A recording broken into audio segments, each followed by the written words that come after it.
चरणों में, महाप्रज्ञ के श्री चरणों में सादर शीश झुकाए। अतिशयधारी महाउपकारी श्रद्धा सुमन चढ़ाए। जय जय महाप्रज्ञ की जय, जय जय प्रज्ञाधर की जय, जय जय महाप्रज्ञ की जय, जय जय प्रज्ञाधर की जय। धर्म संघ के बने सारथी युग प्रधान कहलाए। तीर्थंकर के तुम हो प्रतिनिधि साम्य सिंधु गहराए। करुणा के अवतार पुरुष हो, करुणा के अवतार पुरुष हो, जिन वल्लभ मन भाए। अतिशयधारी महाउपकारी श्रद्धा सुमन चढ़ाए। जय जय महाप्रज्ञ की जय, जय जय प्रज्ञाधर की जय। धर्म धुरंधर सत्य उजागर आगम के विज्ञाता। यात्रा हिंसा बलि निराली प्रेषा ध्यान प्रदाता। महाप्रज्ञ का हरदम मन को, महाप्रज्ञ का हरदम मन को सहरा विमल बनाए। अतिशयधारी महाउपकारी श्रद्धा सुमन चढ़ाए। जय जय महाप्रज्ञ की जय, जय जय प्रज्ञाधर की जय। महाप्रज्ञ की अमृत वाणी सत्य धर्म सहनाणी। वीर वचन के परम पुजारी वाणी जन कल्याणी। शांति पीठ अब तीर्थ बना है, शांति पीठ अब तीर्थ बना है। शांतिमय बन जाए। अतिशयधारी महाउपकारी श्रद्धा सुमन चढ़ाए। जय जय महाप्रज्ञ की जय, जय जय प्रज्ञाधर की जय। महाप्रज्ञ के श्री चरणों में, महाप्रज्ञ के श्री चरणों में सादर शीश झुकाए। अतिशयधारी महाउपकारी श्रद्धा सुमन चढ़ाए। जय जय महाप्रज्ञ की जय, जय जय प्रज्ञाधर की जय, जय जय महाप्रज्ञ की जय, जय जय प्रज्ञाधर की जय। मंगलाचरण के पश्चात मैं आमंत्रित करूंगा पूर्वांचल सभा के अध्यक्ष हनुमान मल्ली दुग्गड़ को कि वे आज के इस श्रद्धार्पण के इस अवसर पर परम पुनीत आत्मा आचार्य श्री महाप्रज्ञ जी के पावन चरणों में करे। हनुमान मल्ली दुग्गड़ चरणों में कोटि से नमन। युग प्रधान आचार्य श्री महाश्रमण जी के पावन चरणों में सभक्ति वंदना। यहाँ विराजित मुनि श्री जिनेश कुमार जी सह मुनिवृंद के पावन चरणों में भाव भरा वंदन। उपस्थित श्रावक समाज से सादर जय जिनेन्द्र।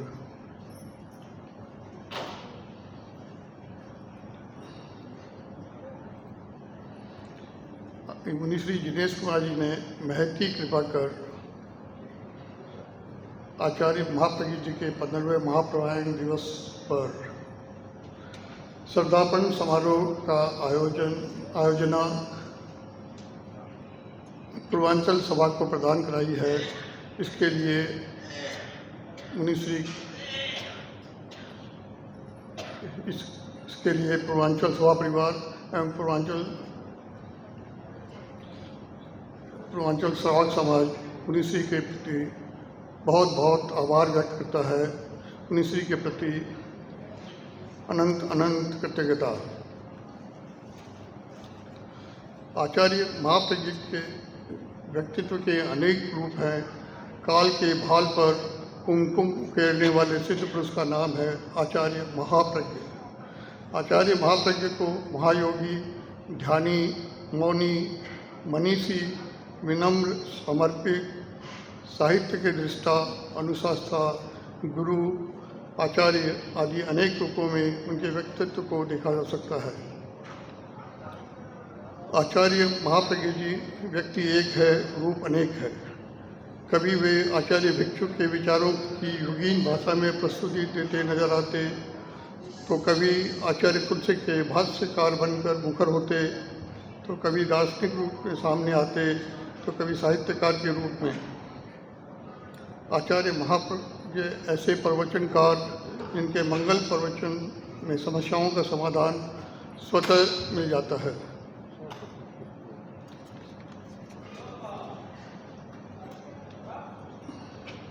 अतः आचार्य महाप्रज्ञ के महाप्रयाण दिवस पर संपूर्ण पूर्वांचल समाज की ओर से भावभीनी श्रद्धांजलि अर्पित करते हुए ओम अरब।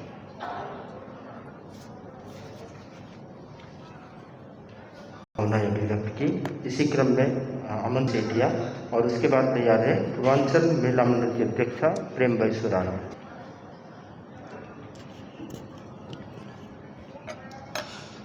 आराध्य देव के चरणों में कोटि सा वंदन। युग प्रधान आचार्य श्री महाश्रमण जी के चरणों में कोटि कोटि वंदन। श्रद्धेय मुनि श्री जिनेश कुमार जी एवं सह मुनि वरिष्ठ के चरणों में मथे वंदामी। उपस्थित सकल समाज को मेरा सादर जय जिनेन्द्र।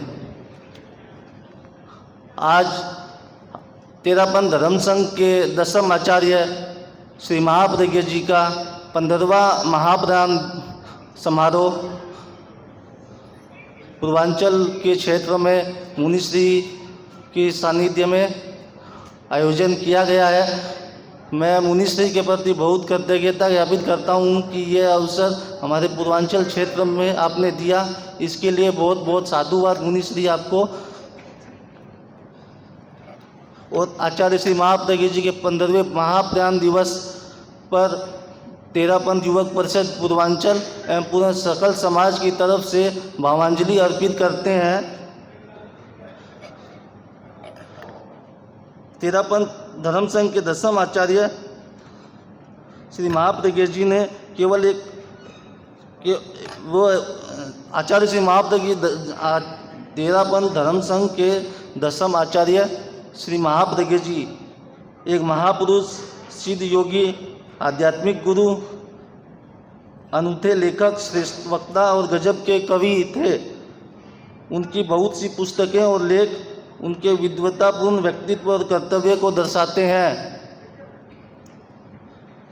आचार्य श्री तुलसी उनके बहुयामी गुणों से इतने अधिक प्रसन्न हुए कि उन्होंने अपने जीवन काल में ही उन्हें अपना उत्तराधिकारी आचार्य घोषित किया और आचार्य महाप्रज्ञ नाम से विभूषित किया।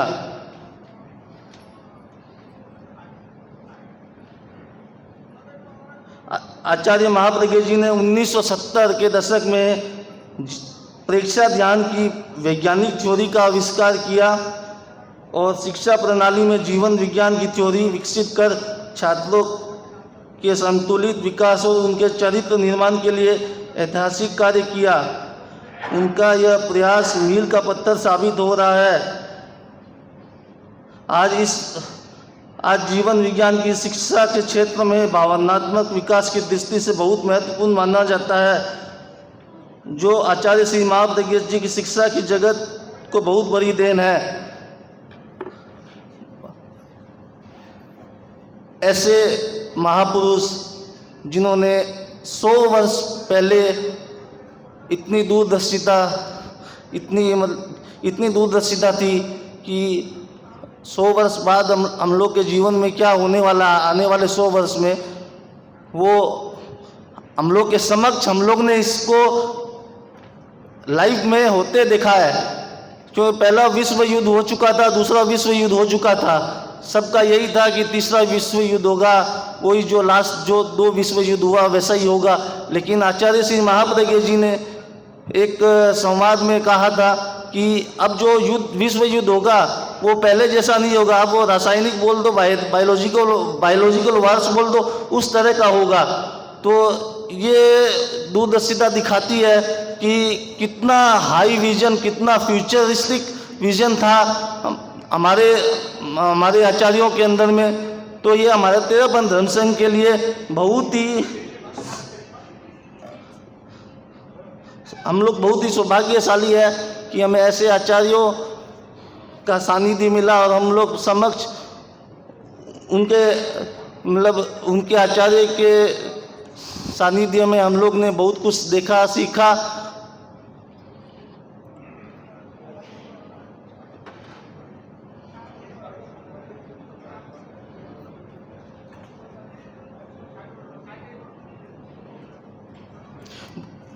दसम आचार्य श्री महाश्रमण जी को श्रद्धा सिक्त भाव भरी वंदना। नवम प्रमुखा साध्वी श्री वृषुद विभा जी को भाव भरी वंदना। अत्र विराजित मुनि श्री जिनेश कुमार जी, मुनि श्री परमानंद जी, मुनि श्री कुणाल कुमार जी को मथेण वंदामि। यहाँ पधारे हुए सभी सभा संस्था महिला मंडल के पदाधिकारीगण व सभी भाई बहनों से सादर जय जिनेन्द्र। 15वें महाप्रयाण दिवस पर पूज्यवर महाप्रज्ञ भगवान तव चरणों में सतत समर्पित श्रद्धामय सम्मान, तव चरणों में सतत समर्पित श्रद्धामय सम्मान। तेरहपंथ धर्म संघ के 10वें आचार्य महान मेधा संपन्न आत्मिक आकाश के ऐसे देव दीप्यमान नक्षत्र थे जिनकी प्रज्ञा की आशा से धर्म, अध्यात्म एवं साहित्य जगत आलोकित रहा।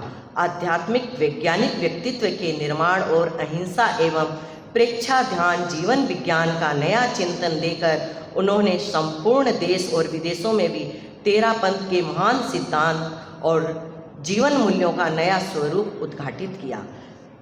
कहते हैं साधु बनने की भावना कैसे जागृत हुई, यह प्रश्न बहुत जनों के मन में था। इस प्रश्न के उत्तर में वह यही फरमाते थे, कोई नियति का योग था जिससे उनके मन में साधुत्व के प्रति गहरी निष्ठा पैदा हो गई। तेरहपंथ के अष्टम आचार्य कालूगणी के द्वारा दीक्षा संस्कार महाप्रज्ञ के प्रबल भाग्योदय का ही परिणाम था। शिक्षा गुरु के रूप में मुनि तुलसी जैसे कुशल अनुशासक की सनिधि का सुयोग महाप्रज्ञ की दिशा और दशा दोनों को ही बदलने में महत्वपूर्ण उपलब्धि के रूप में साबित हुआ। आचार्य महाप्रज्ञ शक्ति संपन्न एवं समर्थ आचार्य थे। उनका जीवन अध्यात्म की प्रयोगशाला था। वे ध्यान एवं मंत्रों के सफल प्रयोक्ता थे। प्रयोगों के द्वारा वे अध्यात्म के सूक्ष्म रहस्य को हस्तगत करने में सफल हुए। वे अतीन्द्रिय ज्ञान से संपन्न आगम शोधी और गहरे अनुसंधाता थे। कहते हैं किसी के पास दिल की ताकत होती है तो किसी के पास दिमाग की ताकत होती है। आचार्य महाप्रज्ञ 21वीं सदी में ऐसे विलक्षण युग पुरुष हुए जिनके पास दिल की ताकत भी थी और दिमाग की शक्ति भी। दिल की ताकत के द्वारा उन्होंने जन जीवन के साथ सीधा संवाद स्थापित किया। जो भी उनके चरणों में आता वह उनका हो जाता। पूर्व राष्ट्रपति APJ अब्दुल कलाम के साथ मिलकर पुस्तक लेखन इतिहास की एक विरल घटना है। यह उनके दिल की ताकत की परिणति है। आचार्य महाप्रज्ञ की प्रज्ञा अद्भुत थी। वे दर्शन की उलझी गुत्थियों को सुलझाने में सिद्धहस्त थे। प्रश्नों के समाधान थे। कोश व्याकरण न्याय और काव्य के अक्षय भंडार थे। सामाजिक और आर्थिक समस्याओं के समाधायक थे। संक्षेप में कहें तो आचार्य महाप्रज्ञ जिन शासन के ही नहीं पूरे आध्यात्मिक शिक्षा जगत के महासूर्य थे, जो जीवन भर अज्ञान के अंधकार को दूर कर ज्ञान का आलोक बांटते रहे। आज भी उनके विचार धार्मिक आध्यात्मिक जगत में गूंज रहे हैं। आवश्यकता है उनके संदेशों के अनुसार व्यक्ति अपने को बदले, तभी उनकी कल्पना का नया मानव नया विश्व निर्मित हो सकता है। यही उस ज्योतिर्धर महापुरुष के चरणों में विनत श्रद्धांजलि की अभिव्यक्ति होगी। और पूर्वांचल को यह कार्यक्रम देने के लिए मैं मुनि श्री के प्रति अनंत अनंत कृतज्ञता ज्ञापित करती हूँ। इन्हीं भावनाओं के साथ ओम अर्हम। आनंद बंधन विराजित मुनिश्री जिनेश कुमार जी मुनिवृंद को मेरा मथीन अंदाम है। तेरापंथ धर्म संघ के 10वें आचार्य महाप्रज्ञा जी, तेरापंथ धर्म के 10वें आचार्य महाप्रज्ञा जी के आज महाप्राण दिवस पर आयोजित ये श्रद्धेय अर्पण के उपलक्ष्य में हम लोग सब पधारे। तेरापंथ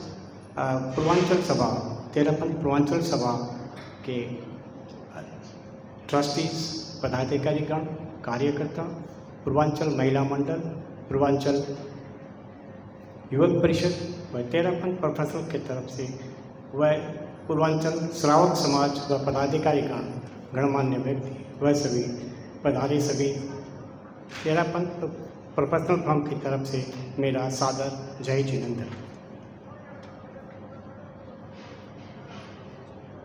आज हम इस विशेष अवसर पर इस समारोह के माध्यम से साथ आए हैं ताकि हम स्मरण कर सकें और समर्पण कर सकें आचार्य श्री महाप्रज्ञा जी के विचारों, उपदेशों और उनके योगदान के।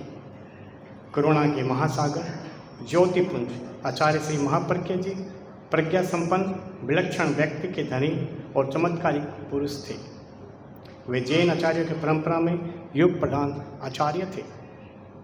अहिंसा यात्रा कर उन्होंने एक नए इतिहास का सृजन किया। आध्यात्मिक अनुसंधान की प्रक्रिया से गुजरते हुए उन्होंने प्रेक्षा ज्ञान पद्धति का आविष्कार किया। आचार्य श्री महाप्रज्ञा जी की शिक्षा जगत में बहुत बड़ी देन है। उन्होंने 300 से अधिक ग्रंथों का सृजनकार किया है। आचार्य श्री महाप्रज्ञा जी ने अपने जीवन के दौरान आध्यात्मिकता, सेवा और समाज सेवा के क्षेत्र में अत्यंत महत्वपूर्ण योगदान किया है। उन्होंने महाप्रयाण के बाद हम सभी को इस जिम्मेदारी का भारी भाग समझना चाहिए कि हम उनके उपदेशों को आगे बढ़ावा दें और समाज के लिए समर्पित रहें। आज इस समारोह में हम सभी को यह समझना चाहिए कि आचार्य श्री महाप्रज्ञा जी के जीवन और उनके उपदेश हमारे लिए एक मार्गदर्शक है। हम उनके उपदेशों का पालन करके और उनके मूल्यों को अपनाकर समाज में समर्थन और समानता को बढ़ावा देना है। आचार्य श्री महाप्रज्ञा जी के महाप्राण दिवस पर हम सभी को उनके प्रति श्रद्धांजलि अर्पित करनी चाहिए और उनके उपदेशों को याद करके आगे बढ़ाने का संकल्प लेना चाहिए। आइए हम सभी मिलकर उनके आदर्शों को जीवन में उतारें और समाज को बेहतर बनाने का संकल्प करें। इस असीम व्यक्तित्व के सीमित शब्दों में बांधना सूर्य को दीपक दिखाने के बराबर है। शांति दूत आचार्य महाप्रज्ञा जी को श्रद्धा शक्ति नमन। ओम शांति। इसी क्रम में मैं आपको एक बताना चाहता हूँ कि हमारे तेरापंथ समाज में शिक्षा सहयोग का एक आयोजना किया है। शिक्षा सहयोग योजना के बारे में मैं आपको चाह रहा हूँ। योजना एक महत्वपूर्ण कदम है जो हमारे समाज के विकास और समृद्धि की दिशा में हमारे प्रयासों को मजबूत कर रही है। इस योजना के तहत हम गरीब और वंचित बच्चों को शिक्षा के माध्यम से सशक्त करने का प्रयास कर रहे हैं। यह उन लोगों के लिए है जो अपने सपनों को पूरा करने के लिए उत्साहित है परंतु आर्थिक संघर्षों का सामना कर रहे हैं। इस योजना के माध्यम से हम छात्रों को शैक्षिक संस्थानों, छात्रवृत्तियां और आर्थिक सहायता प्रदान कर रहे हैं। इसके अलावा हम उन्हें शिक्षा संघर्षों का समर्थन भी प्रदान कर रहे हैं ताकि अपने वे लक्ष्यों को हासिल कर सकें। आइए हम सभी मिलकर अपने समाज को एक ऊंचाइयों तक ले जा सकें। ओम आराम। मित्रों के साथ खेल रहे थे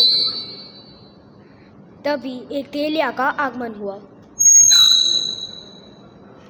माँ जी तेल खा रहे हो? तेल तो रेहू पर कुछ बात बता तो सही, तेलिए ने बालूजी से कहा। माँ तू तो बड़ी भागवान है। यदि मैं भागवान होती तो मारा घर वाला क्यों जाता? माँ जी थारो छोरो जो बाखन में खेले हैं वो बड़ो पुनवान है। एक दिन राजा बंसी। अच्छा राजा बंसी और काई बतावे है? थारे कणे आज जकी बैठी है इले छोरो हुसी। बालूजी को देखकर तेलिया बोला। माँ जी थारी बड़ी छोरी जकी थारी बहुत सेवा करती। एक बात और बताओ माँ जी, आज से 7वें दिन थारे पड़ोसी रो छोरो मर जासे। इस प्रकार तेलिये ने 4 भविष्यवाणी की और वह पूरी तरह से सत्य हुई। आगे भाव छबील जी स्वामी का चौथे मास तमकोड़ में हुआ।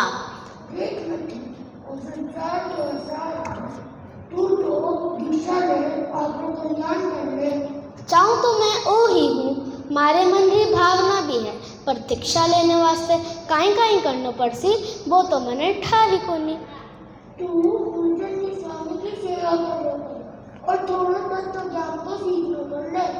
तत्व ज्ञान सीखने के बाद भावना परिपक्व होने पर कालूगढ़ी के पास अर्ज करने जा रहे थे तब तू कालूगढ़ी के दर्शन करने से जाने जाना, तुलसी राम के दर्शन जरूर करना। बेहद तो छोटा पर भगवान और कनकन की बहुत फिक्र है। गंगा सर पहुंचकर कालूगढ़ी के दर्शन करने के बाद वहां के श्रावक से पूछा, तुलसी राम जी स्वामी कहाँ है? श्रावक ने साथ जाकर दर्शन करवाए। आयो है तमकोर छू नाम के है नथमल दीक्षा क्यों ले रही हो? मन हो गयो।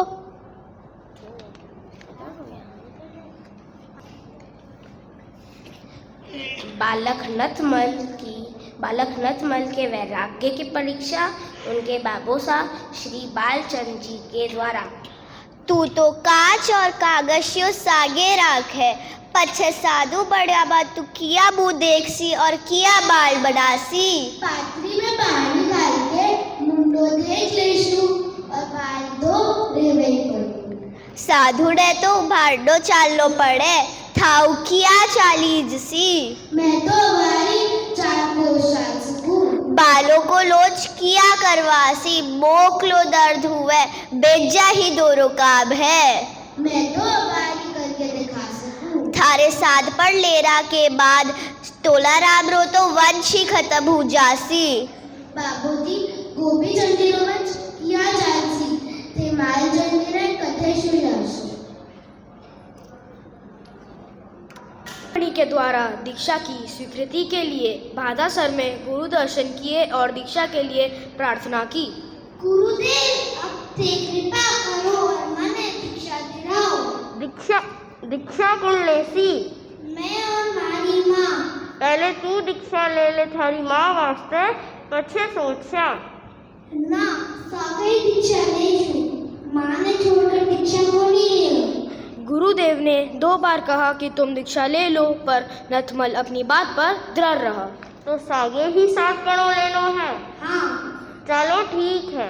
माँ श्रुति दर्शी की हांकी दोना की दीक्षा हो जासी।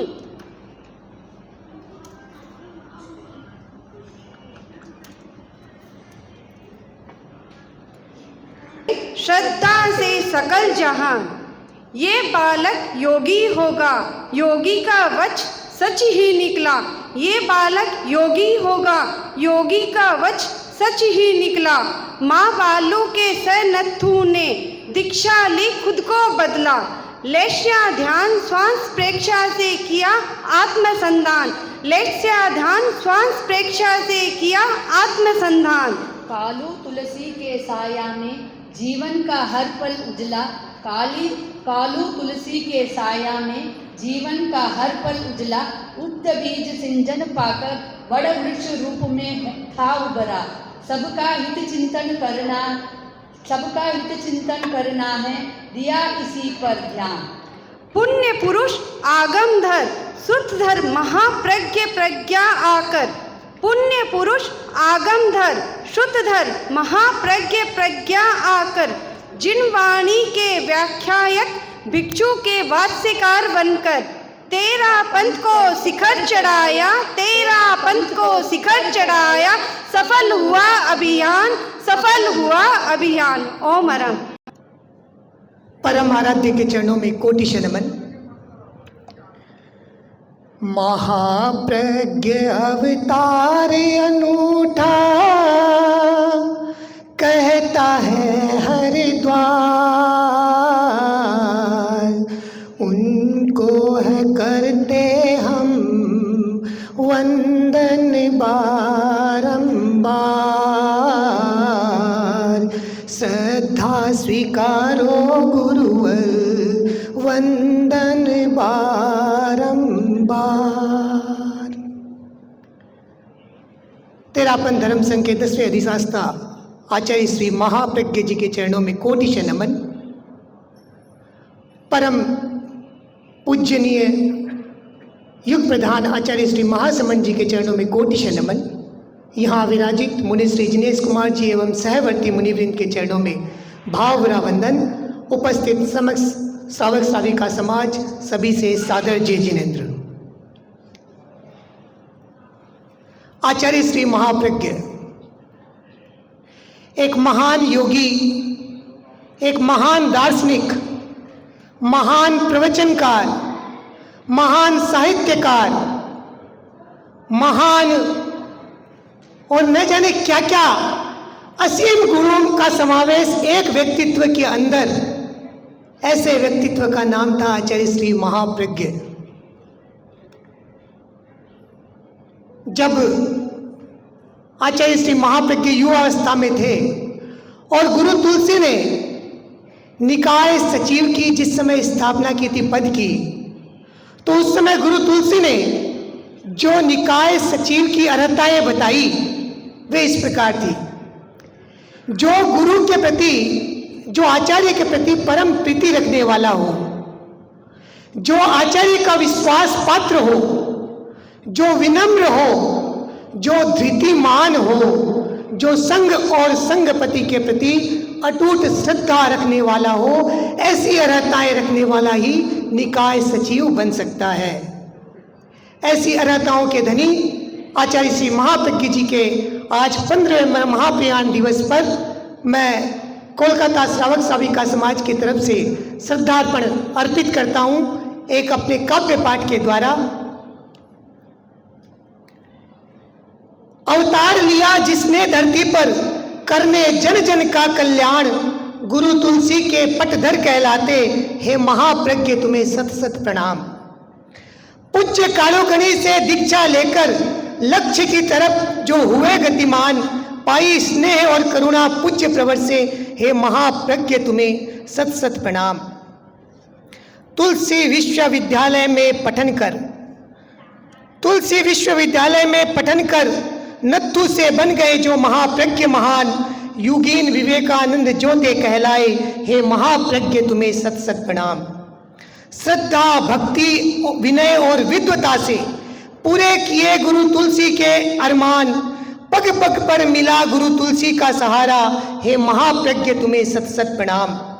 संघ की साहित्य संपदा बढ़ाई, दिया प्रेक्षा ध्यान जीवन विज्ञान का अवदान, अहिंसा यात्रा से मैत्री भावना बढ़ाई, हे महाप्रज्ञ तुम्हें सत सत प्रणाम। 15वें महाप्रयाण दिवस अवसर पर करते हैं ये सबसे सादर आह्वान, महाप्रज्ञ की प्रज्ञा अमूल्य धरोहर है, धारण कर बनाए ये जीवन मूल्यवान, हे महाप्रज्ञ तुम्हें सत सत प्रणाम, हे महाप्रज्ञ तुम्हें सत सत प्रणाम। ओम अरहम।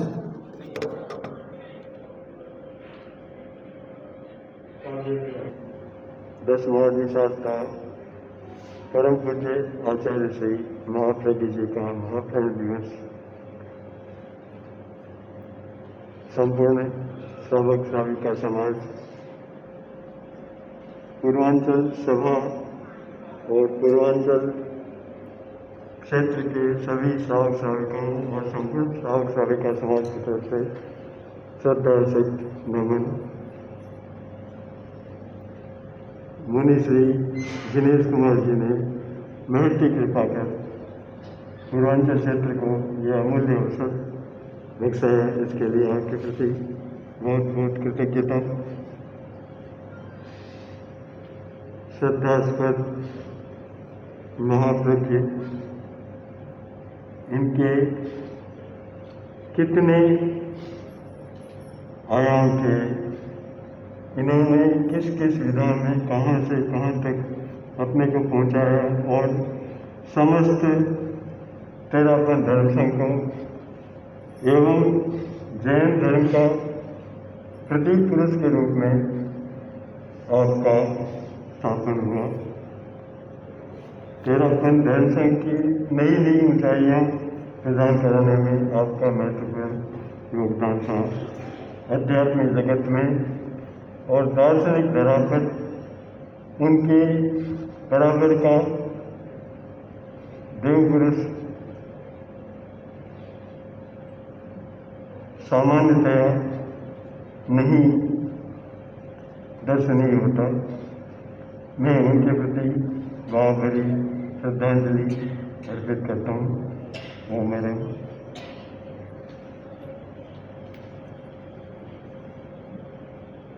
आचार्य श्री महाप्रज्ञ जी के चरणों में शत शत वंदन। वंदे गुरुवरम वंदे मुनिवरम। गुरु कृपा से और मुनिश्री जी की प्रेरणा से आज हम अपना गीत रिलीज़ कर रहे हैं जो गुरुदेव के 50वें दीक्षा दिवस पर समर्पित है। हम सभी हमारे गुरु का जितना गुणगान करें कम है, पर अगर कोई नॉन जैन हमारे गुरु पर इतना सुंदर शब्दों की रचना करे और गुणगान करे तो हमारे लिए और भी गौरव की बात हो जाती है। शशि जी लाहौटी जो मेरी बड़ी बहन के समान है, एक जानी मानी कवयित्री हैं। अपने क्षेत्र में इन्होंने बहुत अच्छा नाम कमाया है। बहुत ही सरल सादगीपूर्ण व्यक्तित्व पर बहुत टैलेंटेड है। मैंने इनको यही कहा कि आप मेरे गुरुदेव पर भी कुछ लिखो और इन्होंने उस बात को इतना सीरियसली लिया और बहुत सुंदर चौपाई लिख दी। आप लोग जब चौपाई के शब्दों को सुनेंगे तब पता चल जाएगा कि कितनी शिद्दत से इन्होंने लिखा है और हम सबकी भावनाओं को अपनी कलम से रचा है। इनकी चौपाई को मुझे गाने का सौभाग्य मिला और वही गीत आज हम रिलीज़ कर रहे हैं। मेरा नाम अर्चना चौराड़िया है। यूट्यूब पर चैनल है। आज ही इस वीडियो को मैं अपलोड कर दूँगी। प्लीज़ आप सब वो गीत सुनें और मेरा चैनल भी सब्सक्राइब करें। महाराज आपका आशीर्वाद इसी प्रकार मुझे मिलता रहे और प्रेरणाएं भी, और मुझे आप सबकी भी शुभकामनाएं चाहिए। मैं आपके ही शहर की बेटी हूँ, किसी की बहन हूँ, तो अगर आप लोग सपोर्ट नहीं करेंगे तो कौन करेगा। हम सबके लिए बहुत विशिष्ट दिन भी है आज, तो देव गुरु धर्म की कृपा दृष्टि है जो आज इस विशिष्ट दिन पे हम अपने गीत को रिलीज़ कर रहे हैं। इन्हीं भावनाओं के साथ ओम अरम।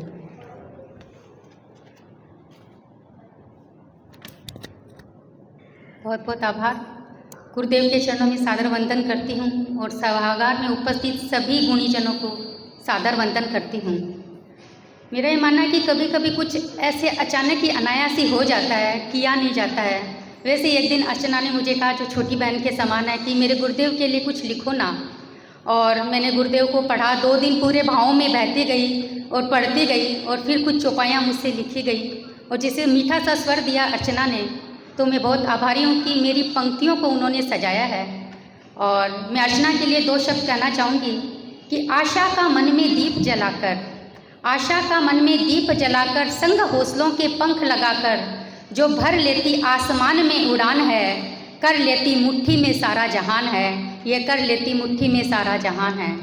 और चूँकि गुरुदेव का यहाँ सादर वंदन है, तो मैं गुरुदेव के चरणों में कुछ पंक्तियाँ अपनी लिखी हुई कहना चाहती हूँ कि गुरु करते हैं ज्ञान उजाला, गुरु करते हैं ज्ञान उजाला, वह हरते तम अज्ञान है, गुरु दिखाते राह जीवन की, बन जाते सोपान है, गुरु दिखाते राह जीवन की, बन जाते सोपान है। निश्चय अटल सिखाते रखना, गुरु हमको सिखाते हैं कि निश्चय अटल सिखाते रखना, जैसे अंगद पाँव है, संस्कारों से करते पोषित, भरे समर्पण भाव है, सिखलाते दृढ़ता से रखना, सिखलाते दृढ़ता से रखना, जब भीषण तूफान है, गुरु दिखाते राह जीवन की, बन जाते सोपान हैं। और गुरु हमें ये भी सिखाते हैं कि बतलाते संतोषी रहना, मृत तृष्णा बेकार है, बतलाते संतोषी रहना, मृत तृष्णा बेकार है, भीतर खुद में ही छिपा हुआ खुशियों का भंडार है, पतझड़ में हरियाली लाते, पतझड़ में हरियाली लाते, मरु में शीतल पान है, गुरु दिखाते राह जीवन की, बन जाते सोपान है। जीवन सुंदर अंकित करते, बने वो चित्रकार हैं, इंद्रधनुषी रंग भी भरते, विलक्षण कलाकार हैं, परमात्मा से मिलन कराते, परमात्मा से मिलन अद्भुत ज्ञान है, गुरु दिखाते राह जीवन की, बन जाते सोपान है। और अंतिम पंक्तियां हैं कि कुंदन सा जीवन चमकाते, गुरु के ज्ञान से हमारा जीवन कुंदन के समान चमक जाता है। तो कुंदन सा जीवन चमकाते प्रखर ज्ञान का ताप है, सागर सी गहरी शिक्षा का करना दुष्कर नाप है। सृष्टि का सब भेद बताते सुंदर सृजन विज्ञान है, गुरु दिखाते राह जीवन की, बन जाते सोपान है। गुरु दिखाते राह जीवन की, बन जाते सोपान है। इन्हीं शब्दों के साथ जय हरम जय जिनेन्द्र। आभार।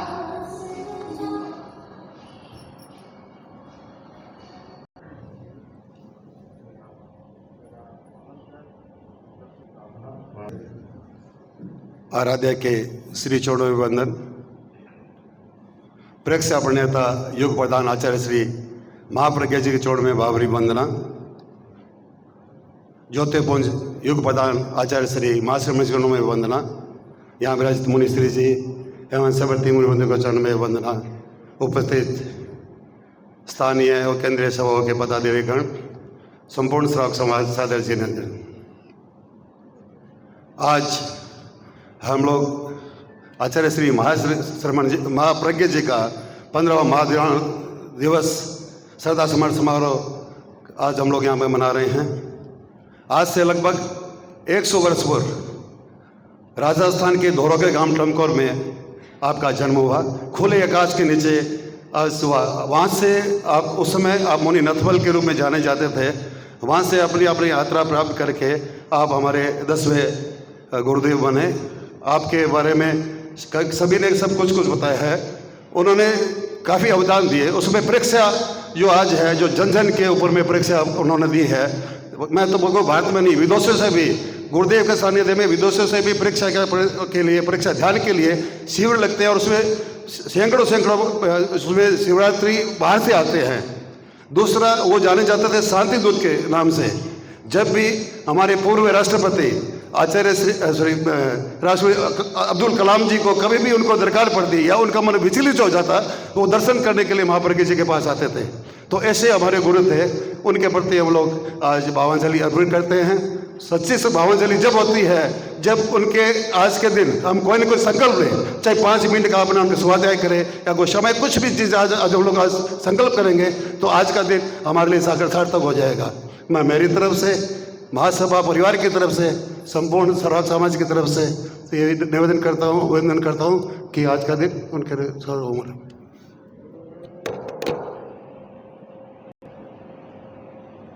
ओ भिक्षव गण के माली, ओ भिक्षव गण के माली, करते अभिवंदना,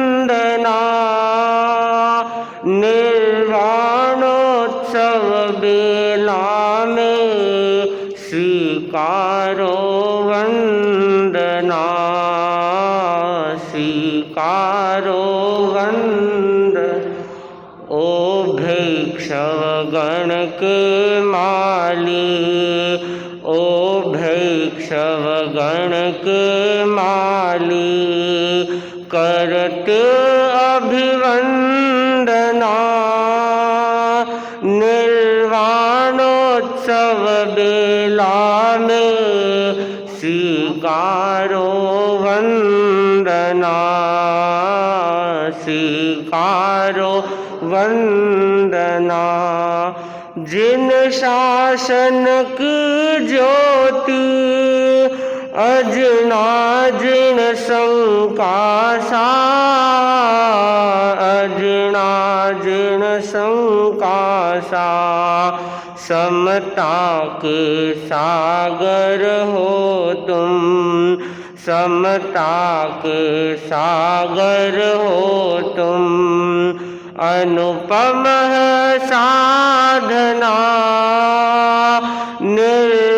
निर्वाणोत्सव बेला में स्वीकारो वंदना, स्वीकारो वंदना। आनंद घन सी मूरत हो है मदिव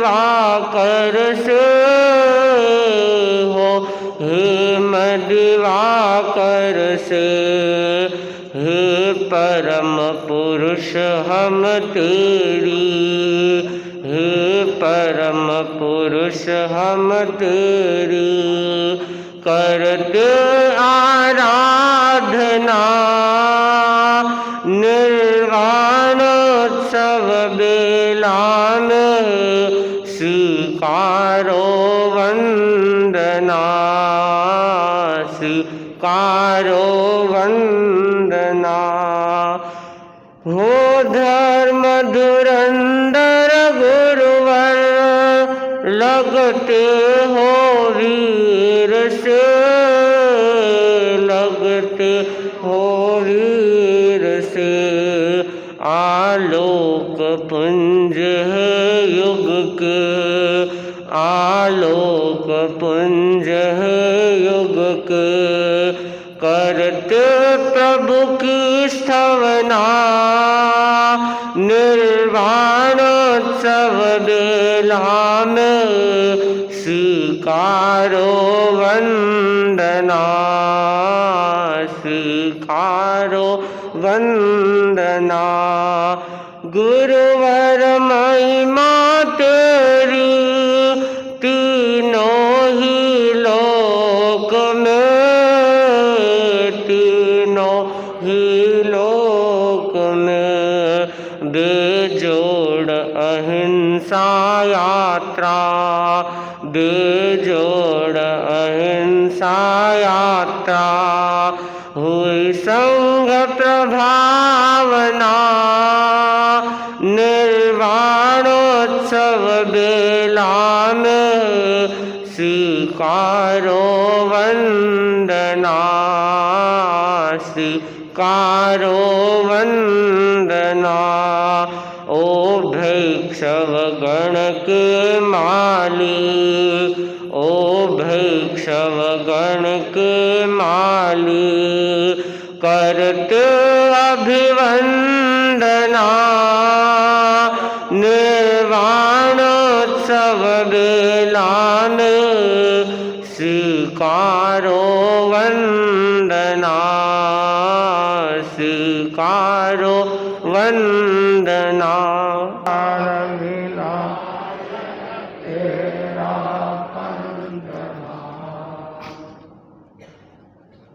अहिंसा के अवतार भगवान महावीर स्वामी के चरणों में कोटि से वंदन। युग प्रधान आचार्य श्री महासमाज के चरणों में कोटि से वंदन। मुनिवृंद, उपस्थित धर्म प्रेमी भाई और बहनों, आज तेरापन धर्म संघ की 10वीं अधिशास्ता प्रेक्षा प्रणेता युग प्रधान आचार्य श्री महाप्रज्ञ जी का 15वां महाप्रयाण दिवस पूरे देश भर में समारोह पूर्वक और त्याग तपस्या के द्वारा मनाया जा रहा है। प्रभु महावीर की वाणी है, परक मेजा तव संजमवी। हे पुरुष, संयम और तप में पराक्रम कर। संयम और तप में जो पराक्रम करता है वही व्यक्ति आत्मा का उत्कर्ष कर सकता है, वही व्यक्ति महान हो सकता है और वही व्यक्ति आत्मा से महात्मा, महात्मा से परमात्मा बन सकता है। आचार्य श्री महाप्रज्ञ जी ने संयम और तप के द्वारा अपने जीवन को पवित्र बनाया। आचार्य महाप्रज्ञ जी जिन शासन के ज्योतिधर पुरुष थे, जैन न्याय के राधा कृष्ण थे, ध्यान के कोलंबस थे, सरस्वती पुत्र थे। आचार्य महाप्रज्ञ जी सहज सरल विनम्र स्वभाव के थे। उनकी प्रज्ञा को देख भद्रबाहु, समंत भद्र, हरिभद्र आदि जीवंत हो उठते हैं। उनका जीवन बहुआयामी था, अनेक विशेषताओं के धनी थे। वे योगी भी थे, प्रशासक भी थे, कवि भी थे, साहित्यकार भी थे, प्रवचनकार भी थे, द्रव्य क्षेत्रकार भाव के ज्ञाता भी थे। उनका जन्म सामान्य बालक की तरह असाधारण विशेषताओं के साथ हुआ। उनका जन्म खुले आकाश में हुआ, इसलिए उनका चिंतन भी व्योम की तरह, आकाश की तरह व्यापक था।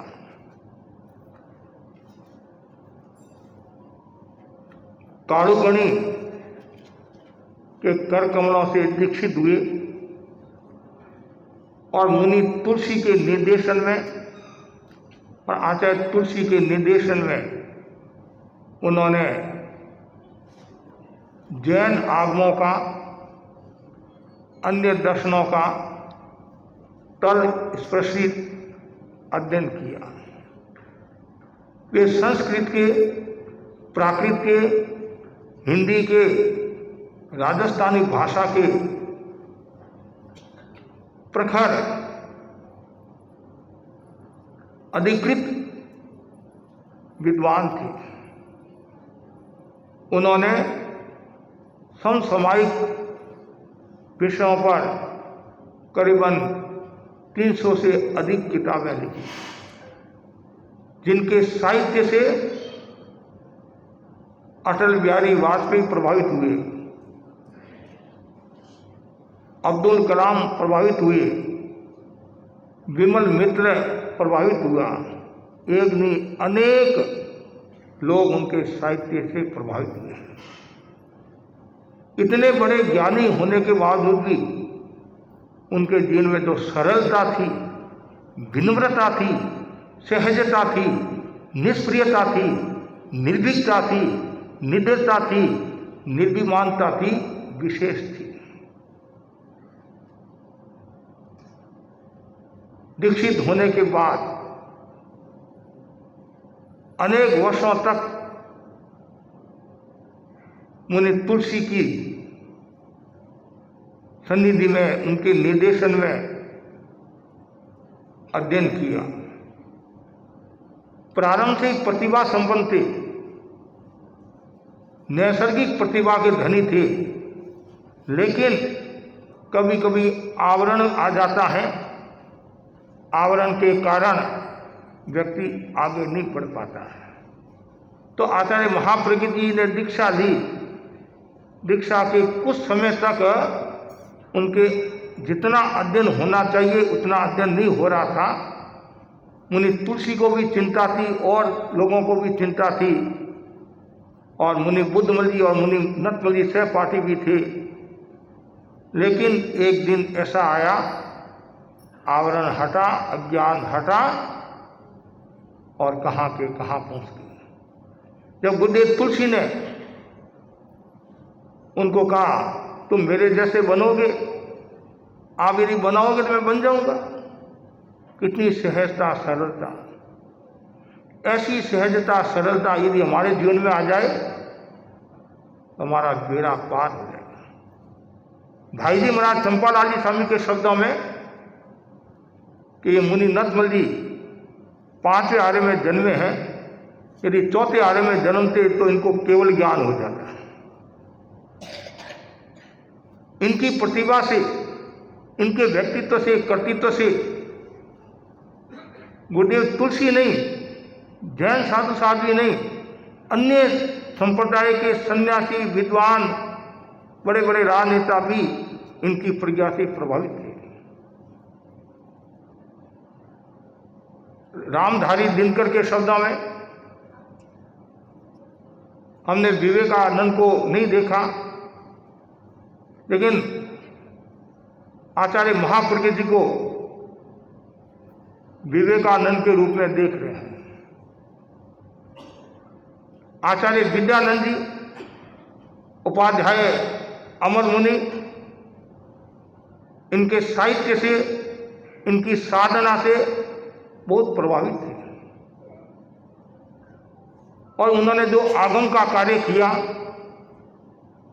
अपने आप में विशिष्ट। जब आगम साहित्य का अनुवाद, टिप्पण, समीक्षा बुद्धिजीवियों के हाथ में गई, आचार्य भाष्य आदि को देखकर और ग्रंथों को देखकर आगमों को सबने प्रसन्नता जाहिर की और इन्होंने जो भी कार्य किया है वो तटस्थता के साथ किया है, निष्पक्षता के साथ किया है। ऐसे महान गुरु का जितना गुणगान करे उतना थोड़ा है। मैं सौभाग्यशाली हूं, उनकी सन्निधि में मुझे रहने का अवसर प्राप्त हुआ और समय समय पर शिक्षा भी फरमाते, प्रेरणा भी देते। मैंने उनको बहुत नजदीक से भी देखा, लेकिन उनका जो व्यक्तित्व था, उनका जो आभा मंडल था, अपने आप में विशिष्ट था, विलक्षण था, अद्भुत था। शताब्दियों में ऐसे आभा मंडल के धनी मिलते हैं और हम और परम सौभाग्यशाली महावीर और गौतम की जोड़ी को हमने नहीं देखा, भिक्षु और भारमल की जोड़ी को हमने नहीं देखा, जय मगवा की जोड़ी को हमने नहीं देखा, लेकिन बड़े गर्व के साथ हम कहते हैं तुलसी महाप्रज्ञ की जोड़ी को देखा। और ऐसी जोड़ी शताब्दियों में आती है और तुलसी गणी ने जो कार्य किया और तुलसी गणी को जो पूजाने में आचार्य महाप्रज्ञ जी की भी महत्वपूर्ण भूमिका रही। उनके हर कार्य में अनन्य सहयोगी बनकर रहे। कोई भी कार्य होता, एक बार तो संभवतः चंपालाली स्वामी ने, भाई जी महाराज ने आचार्य तुलसी को भी कह दिया कि आप मुनि नतमल जी को इतना बढ़ावा क्यों दे रहे हो, और कुछ जो अंतरंग बातें होती है, अंतरंग कार्य होते हैं, उनमें आप साथ क्यों रखते हैं। वो गुरुदेव तुलसी थी, वो जानते थे मुनि नतमल जी विनीत है, संग हितैषी है और मेरी हर इंगित की आराधना करने वाला है और कोई भी बात को लीक नहीं होने वाला, देने वाला है। और आप देखो उनकी प्रज्ञा, उनकी प्रतिभा, उनके गुणों को देखकर, उनकी विद्वत्ता को देखकर, उनके चिंतन को देखकर गुरुदेव तुलसी ने महाप्रज्ञ के अलंकरण से अलंकृत किया। फिर युवाचार्य महाप्रज्ञ बने और ये भी एक नई बात है। बहुत कम ऐसी बातें घटित होती हैं कि वर्तमान आचार्य और अपनी सन्निधि में ही अपने युवाचार्य को आचार्य के रूप में प्रतिष्ठित करते हैं। तो गुरुदेव ने ये विलक्षण कार्य भी करके दिखा दिया। आचार्य बनने के बाद में धर्म संघ में आचार्य की आज्ञा चलती है, लेकिन इधर गुरुदेव तुलसी और इधर महाप्रज्ञ जी दो, लेकिन महाप्रज्ञ जी बहुत दूरदर्शी थे और गुरुदेव ने कहा अब मैं आचार्य नहीं हूं, अब हमारे आचार्य महाप्रज्ञ जी है, इनकी आज्ञा आलोना जो भी हमारी जो परंपरा है, आचार्य महाप्रज्ञ जी ने गणाधिपति के रूप में उनको नवाजा और पूरा धर्म संघ प्रसन्न हो गया। और जो विकास महोत्सव जो मनाया जाता है, ये आचार्य महाप्रज्ञ जी के उर्वरा मस्तिष्क की देन है। पटोत्सव वर्तमान आचार्य का मनाया जाता है। आचार्य तुलसी नवमी के दिन पटासीन हुए, वह दिन आया तो गुरुदेव ने फरमा दिया। वर्तमान आचार्य का ही पटोत्सव मनाया जाता, हमारे धर्म संघ की यह परंपरा है। फिर आचार्य महाप्रज्ञ जी ने उस दिन को विकास महोत्सव के रूप में मनाना प्रारंभ किया। आचार्य महाप्रज्ञ जी आचार्य बनने के बाद भी छोटी छोटी बात होती तो भी आचार्य तुलसी के पास में जाते और वंदना करके निवेदन करते। तो गुरुदेव तुलसी थे, वो किसी को नहीं छोड़ते थे। उन्होंने महाप्रज्ञ जी को कहा, क्या तुम आचार्य बने हो? छोटी छोटी बात के लिए तुम वंदना करते हो और मेरे को पूछते हो। लेकिन वो उन्हीं के तो शिष्य थे, उन्हीं के तो उत्तराधिकारी थे। गुरुदेव क्या फरमा रहे आप? मैं संघ का आचार्य हूं, आपका आचार्य नहीं हूं। आपका तो मैं शिष्य हूं और शिष्य ही रहूंगा, और इसी प्रकार मैं आपसे निवेदन करने के लिए आता रहूंगा, वंदना करता रहूंगा।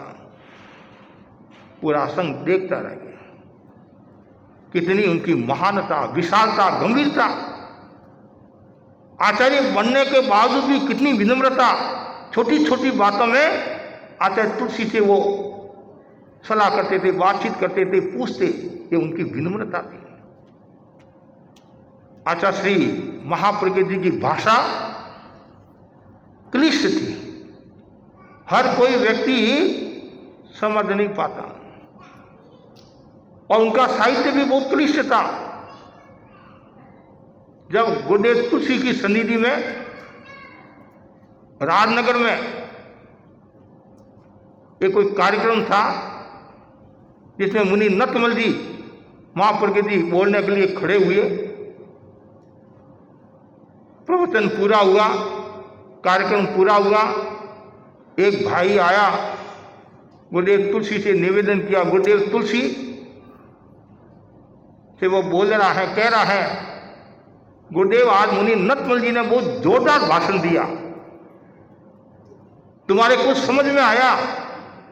कि मेरे समझ में तो नहीं आया। तो फिर जोरदार भाषण कैसे दिया?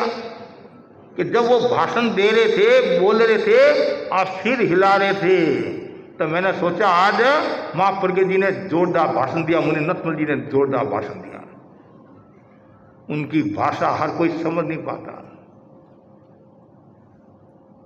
और बाद में जब वो युवाचार्य बन गए, गुरुदेव तुलसी ने कहा, अब तुम संघ के युवाचार्य बन गए हो, अब भाषा को प्रांजल, सरल, सहज, सुबोध बनाओ और ऐसी भाषा बोलो हर कोई व्यक्ति समझ पाए।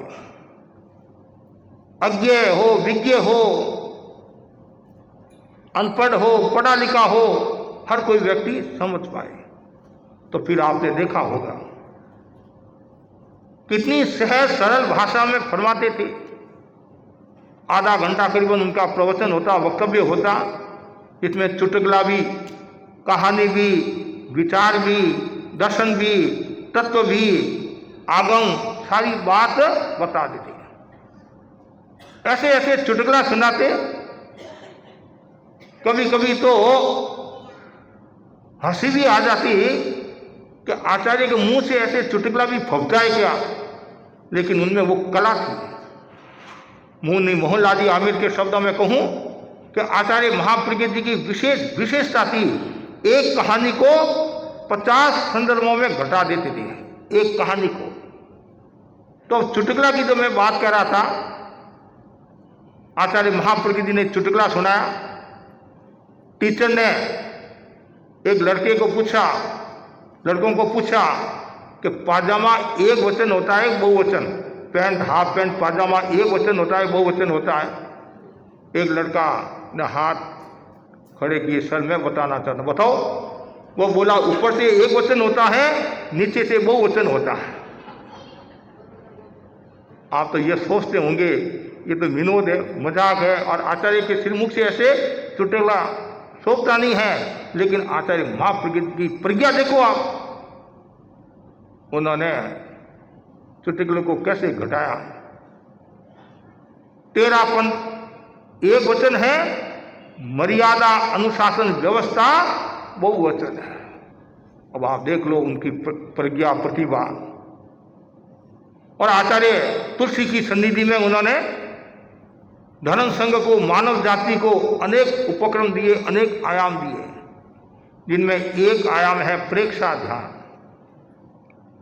जब गुरुदेव तुलसी की सन्निधि में आगमन संपादन का कार्य चल रहा था और एक शब्द आया पेहा, पेहा शब्द आया तो गुरुदेव तुलसी ने कहा, मुनि नतमल जी, भगवान महावीर की ध्यान परंपरा, ध्यान पद्धति पिछिन्न हो रही है, इनको पुनर्जीवित करना है। तो उन्होंने अपनी साधना प्रयोगों के द्वारा गुरुदेव के निर्देश की अनुपालना करते हुए विक्रम संवत 2032 जयपुर चातुर्मास में प्रेक्षा ध्यान का विधिवत शुभारंभ हुआ। आज प्रेक्षा ध्यान के कितने केंद्र हैं, कितने शिविर लग रहे हैं, केवल देश में नहीं विदेशों में भी कितने शिविर लग रहे हैं, और विदेशी लोग भी गुरुदेव की सन्निधि में आकर प्रेक्षा ध्यान की साधना कर रहे हैं। वर्तमान में भी आप देख रहे हैं आचार्य महासमुद्र की सन्निधि में कितने लोग आ रहे हैं। इंटरनेशनल प्रेक्षा मेडिटेशन का जो कार्यक्रम होता है, कैंप का कार्यक्रम होता है, आचार्य महाप्रज्ञ जी ने जो ध्यान साधना पद्धति जो संघ को दी, समाज को दी, मानव जाति को दी, ये बहुत बड़ी उपलब्धि है। और ध्यान साधना प्रकाश की साधना है, ज्योति की साधना है, और सुषुप्त शक्तियों को जगाने की साधना है। ध्यान साधना के माध्यम से व्यक्ति अनेक शक्तियों को जागृत कर सकता है और अपने स्वभाव में परिवर्तन ला सकता है। गुरुदेव महाप्रज्ञ जी को मैंने निवेदन किया कि एक भाई के गले में कुछ समस्या आ रही है, गांठ जैसा उसको महसूस हो रहा है, तो गुरुदेव ने एक प्रयोग बताया, ये प्रयोग करो। और मैंने उस भाई को बताया, उसने प्रयोग किया, ठीक हो गया। जब हमने डोंबिवली मुनि मोहनलाल जी आमिर के साथ में चातुर्मास किया, प्रेक्षा ध्यान शिविर वहाँ लगाया गया, उसमें एक भाई प्रेक्षा ध्यान शिविर में आया, परिवार वालों ने मना किया, मत जाओ, अभी आपके हर्निया की गांठ है, तकलीफ हो जाएगी। वो बोला कुछ भी हो, मुझे जाना है। और वहाँ हमारे जो प्रेक्षा प्रशिक्षक आए हुए थे, नगिन भाई आदि, उन्होंने शरीर प्रेक्षा का प्रयोग कराया। आपको आश्चर्य होगा, गांठ गायब हो गई और एकदम स्वस्थ हो गए। तो ध्यान साधना का, प्रेक्षा ध्यान का कितना बड़ा प्रभाव है। और आज भी अनेक ऐसी घटनाएं हम सुनते हैं कि प्रेक्षा ध्यान की साधना के द्वारा अनेक व्यक्तियों को नया जीवन मिला है और वो तनाव मुक्ति का जीवन जी रहे हैं। और मैं तो बार बार कहा करता हूँ, नो टेंशन ओनली अटेंशन, और हमेशा अटेंशन में रहो। जागरूकता का जीवन जीना है, तनाव मुक्ति का जीवन जीना है, तो प्रेक्षा ध्यान की साधना करो। और जितनी प्रेक्षा ध्यान की साधना होगी उतना ही आपका विकास होगा। और गुरुदेव महाप्रज्ञ जी ने दूसरा जो आयाम दिया बड़ा ही महत्वपूर्ण है, जीवन विज्ञान, science of living, art of living नहीं, साइंस ऑफ लिविंग। जीवन तो सभी जीते हैं, कोई ढोंग से जीवन जीता है, और जो ढोंग से जीवन जीता है उसका मूल्य नहीं है, जो ढंग से जीवन जीता है उसका मूल्य है। जिंदगी जियो तो इस कदर करीने से, आंख हंसती रहे, आबाद बसती रहे, और मौत मरो तो इस कदर ममता से।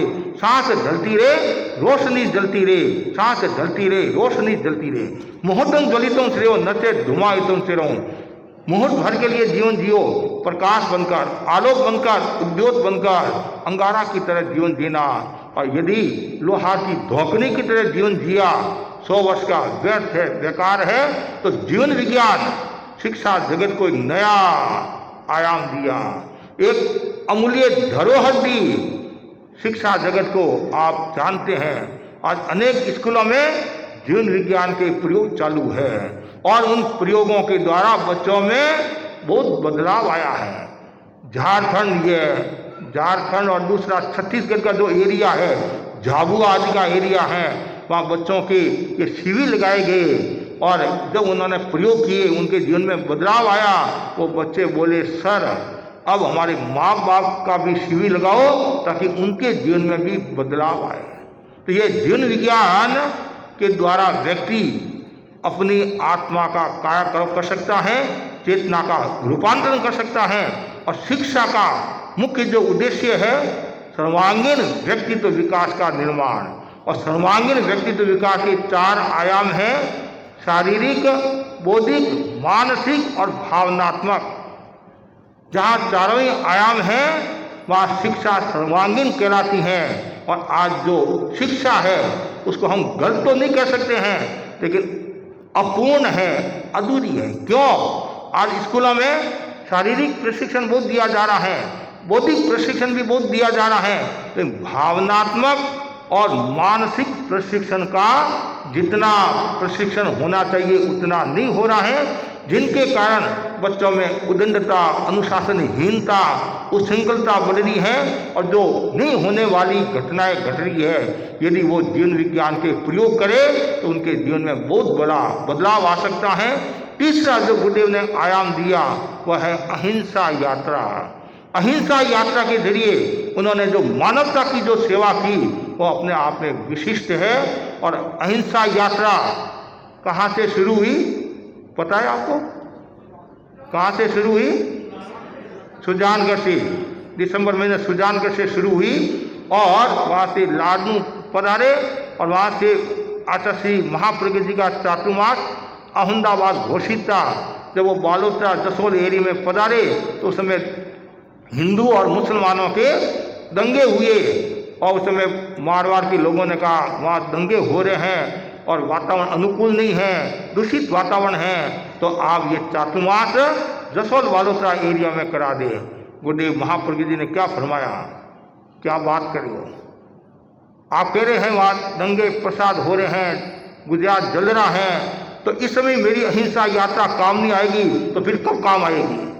जैसे गुरुदेव ने वहाँ से चरण आगे बढ़ाए, गुजरात में प्रवेश कराया, माहौल शांत हुआ और बड़े बड़े लोग आए और गुरुदेव से बातचीत हुई। गुरुदेव ने फरमाया कि हिंसा को हिंसा के द्वारा मिटाया नहीं जा सकता है, उसके लिए अहिंसा का प्रयोग, वार्ता का प्रयोग ये जरूरी है। तब आपको पता होगा, माहौल शांत हुआ और उसमें उनके अहमदाबाद में जगन्नाथ यात्रा निकलती है। जगन्नाथ यात्रा निकलती है तो उसमें अटल बिहारी वाजपेयी जी प्रधानमंत्री थे, तो उनका वहाँ से संदेश आया कि इस बार जगन्नाथ यात्रा नहीं निकले, माहौल को शांत रखने के लिए कहीं समस्या न आ जाए, हिंदू मुसलमानों का आपस में प्रेम बना रहे। तो गुरुदेव महाप्रज्ञ जी ने कहलवाया ये कोई समाधान नहीं है, समाधान तो बातचीत से होगा, समाधान तो और बातों से होगा, ऐसे बंद करने से कोई समाधान नहीं है। आपको आश्चर्य होगा, करीबन 125 वर्षों के इतिहास में कोई जैनाचार्य पहली बार उस कार्यक्रम में पधारे और उनका वहाँ वक्तव्य हुआ, सब लोग देखते रहे। ये अहिंसा यात्रा का प्रभाव। जब गुरुदेव सूरत पधारे, सूरत में एक एरिया है उन्ना यार्ड, उन्ना स्टेशन, उतना एरिया है, वहाँ हिंदू और मुसलमानों के बीच में थोड़ा कुछ हो गया था, तो गुरुदेव वहाँ पधारे और गुरुदेव का जो वक्तव्य हुआ सब लोग देखते रह गए और वातावरण शांत हो गया।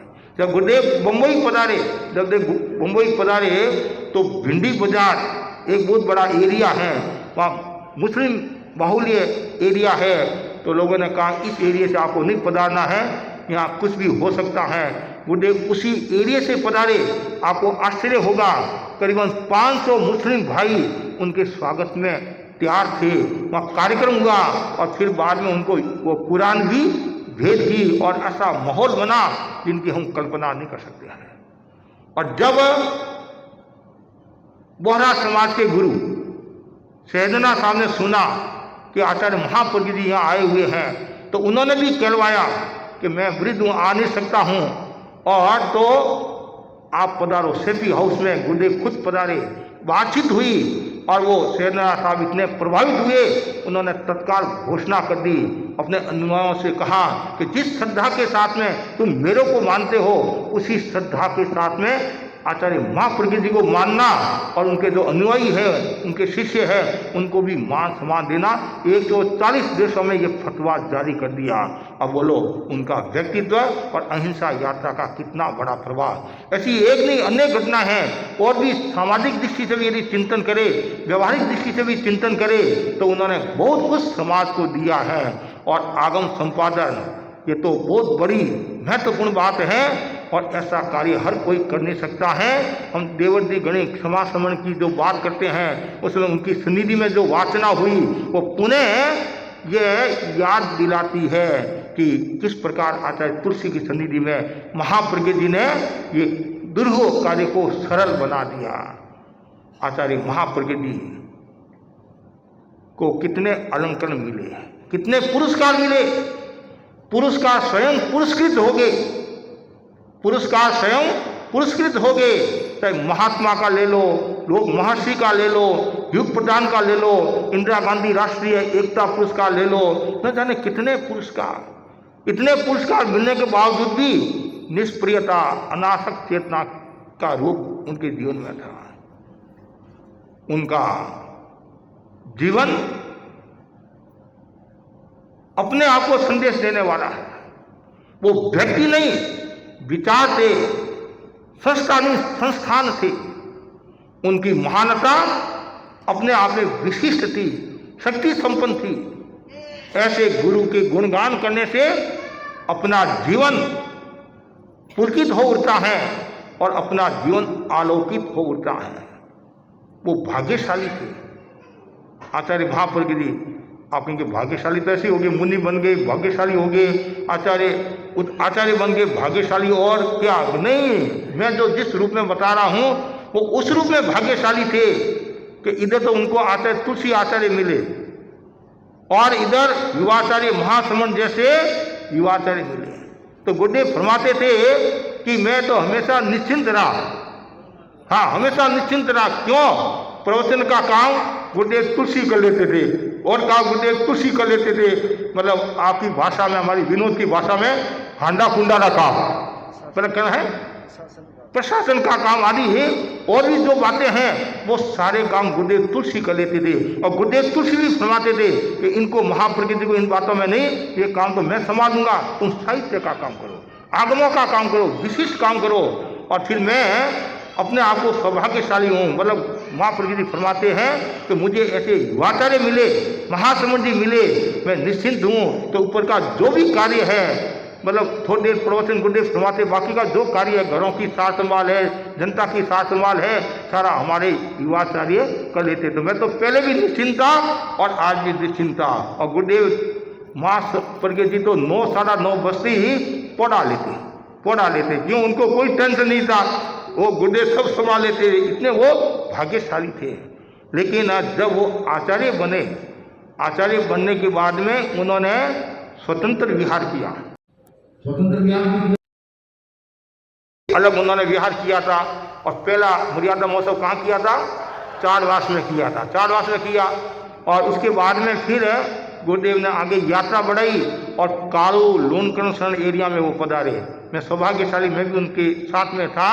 और ऐसे तो 9 साढ़ा 9 बजे पढ़ाने वाले महापुरुष आचार्य, अब वो रात को वो भीड़, मतलब लोनकरण की, कारू की, मतलब और इतनी जनता, तो गुरुदेव पहला थोड़ा विश्राम करा देते, फिर बाद में 9 सवा 9 के आसपास पधारते। रात को 9 सवा 9 के बाद है तो 15 मिनट 25 मिनट जो भाषण होता को एक कहानी के द्वारा बात को संपन्न करते हैं।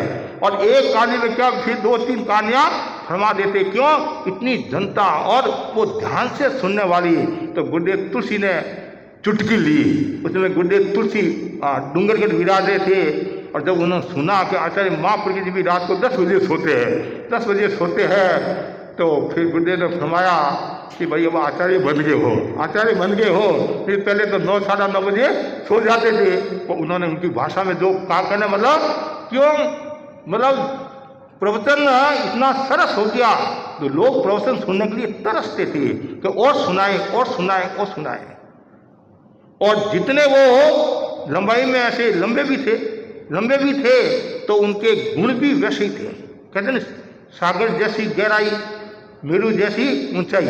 और ऐसा कहा जाता नहीं, सागर में गहराई होती है, ऊंचाई नहीं होती है, और मेरू में ऊंचाई होती है, गहराई नहीं होती है। तो महापुरुषों में गहराई और ऊंचाई दोनों होती हैं। आचार्य महाप्रज्ञ जी गहराई और ऊंचाई दोनों का समन्वित रूप था। कुछ लोग अतीत की यादों में जीते हैं, कुछ लोग वर्तमान में जीते हैं, और कुछ लोग भविष्य की कल्पना में जीते हैं। गुरुदेव महाप्रज्ञ जी ने तीनों कालों में सामंजस्य बैठाकर जीवन जिया। अतीत का अनुसंधान और भविष्य की कल्पना और वर्तमान के प्रयोग करके अपने जीवन को संवारा, सजाया और अच्छा किया। आज गुरुदेव सद शरीर हमारे मध्य नहीं है, सदैव हमारे मध्य नहीं है, लेकिन उनका जो साहित्य है, उनका जो चिंतन है, वो हर एक के हृदय में बैठा हुआ है। आप आश्चर्य करोगे, कलाम साहब जैसे उन्होंने अपना जीवन वैज्ञानिक रूप में बिताया, वैज्ञानिक थे, और जब गुरुदेव के संपर्क में आए और उनके विचारों से इतने प्रभावित हुए, और उनकी सन्निधि में कलाम साहब ने अपना जन्म दिवस कहाँ मनाया था, सूरत में मनाया था। और फिर प्रसंगवश कलाम साहब ने कहा था, आप अध्यात्म के आचार्य हो, मैं वैज्ञानिक हूँ, ऐसा करे आप अध्यात्म के विकास के लिए कार्य करें, और हम वैज्ञानिक दृष्टि से, गुरुदेव ने फरमाया था, नहीं गुरुदेव ने फरमाया था कि हम अध्यात्म का कार्य करे हैं और आप विज्ञान का कार्य करे हैं। और दोनों ने मिलकर महापुरुषों ने क्या किया, एक पुस्तक का निर्माण किया। 3 अध्याय महाप्रज्ञ जी ने लिखे और 3 अध्याय कलाम साहब ने लिखे। वो आज पुस्तक कितनी फेमस है, दी फैमिली। हाँ, मतलब कहने का मतलब बड़े बड़े लोग भी उनकी सन्निधि में आते थे, और वो जितने आधुनिक थे उतने ही अपनी परंपरा के प्रति आस्था रखने वाले थे। जब राम लोहिया, क्या नाम था, राम मनोहर लोहिया, जब उनके संपर्क में आए और कवि आदि बड़े बड़े लोग संपर्क में आए, तो बातचीत के प्रसंग में उन्होंने कहा, मुनि नरसिम्हा जी आप तो आधुनिक हो, आप तो रात को भोजन हमारे साथ कर सकते हो, आधुनिक है। और भी कई ऐसी बातें गुरुदेव महाप्रज्ञ जी ने फरमाया, मैं आधुनिक हूँ, लेकिन मैं मेरी परंपरा के प्रति भी आस्थावान हूँ, उसको मैं नकार नहीं सकता हूँ। भगवान महावीर के जो सिद्धांत हैं, उस सिद्धांतों में मेरी पूरी आस्था है, भिक्षुवाणी में पूरी आस्था है, और संघ की परंपरा में पूरी आस्था है। आधुनिकता एक बात है, लेकिन परंपरा एक दूसरी बात है। तो उन दोनों में समन्वय भी रखा उन्होंने।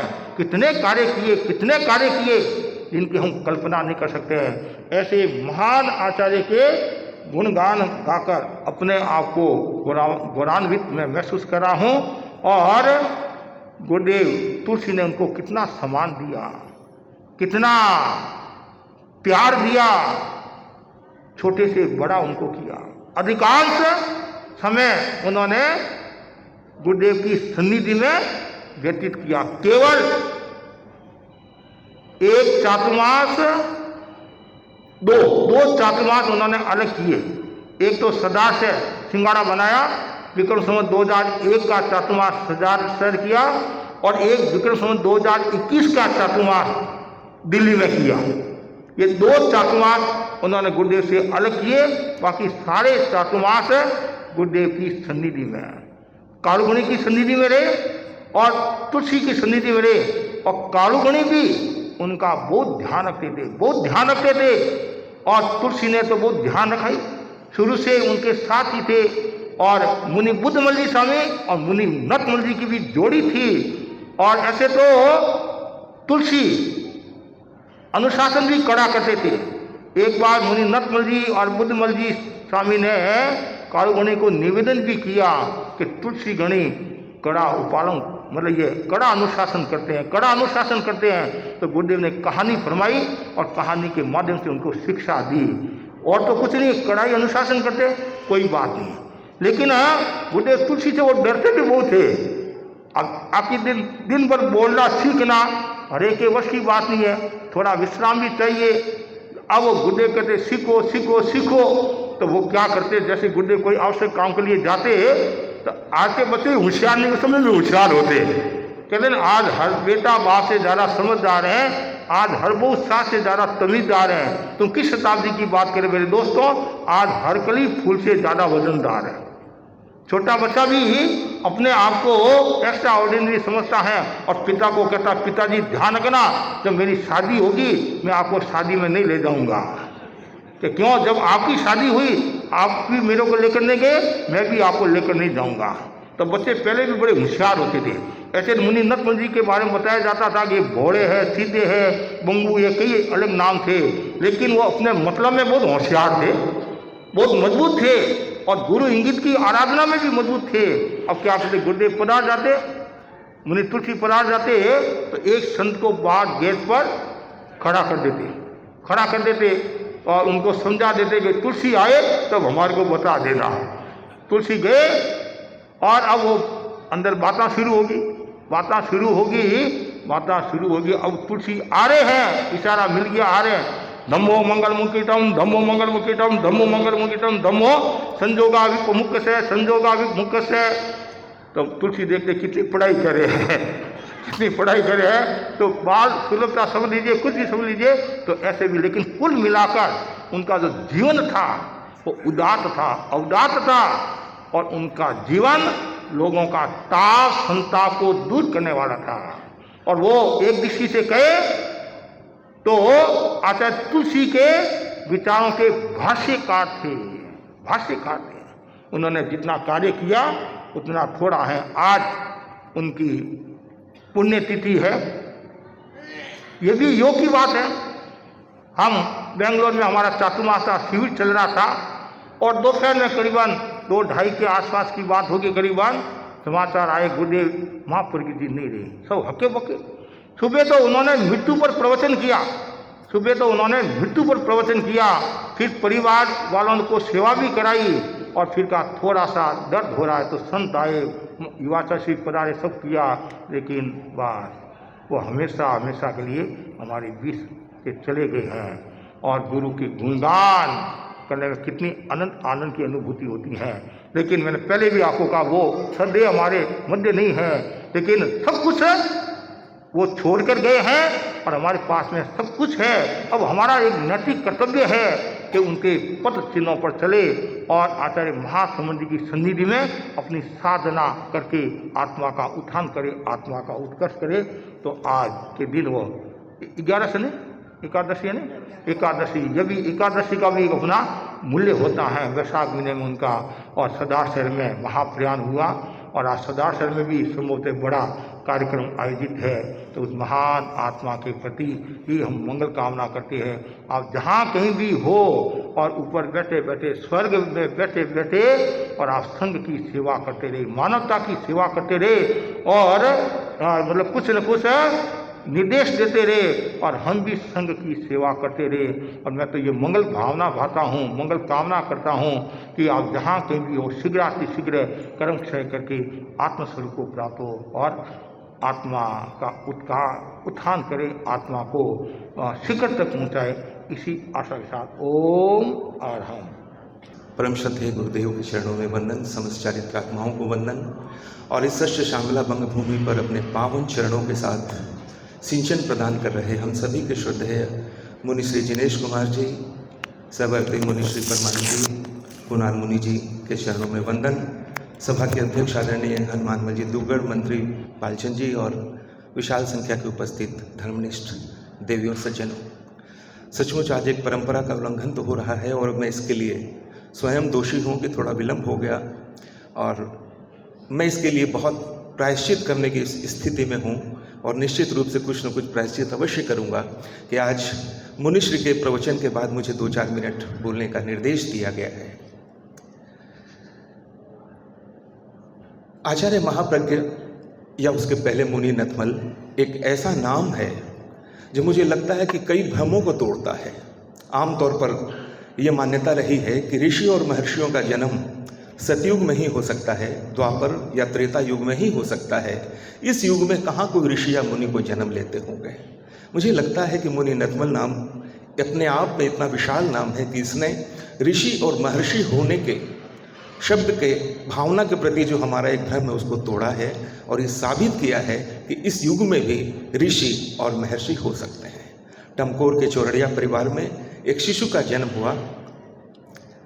महिलाओं ने जोर से थालियां बजाई, थालियों के साथ साथ चोर आ गया, चोर आ गया, चोर आ गया, ये भी गूंज हुई। आसपास के लोग आ गए, ये क्या, शिशु के जन्म की सूचना हुई और चोर आ गया।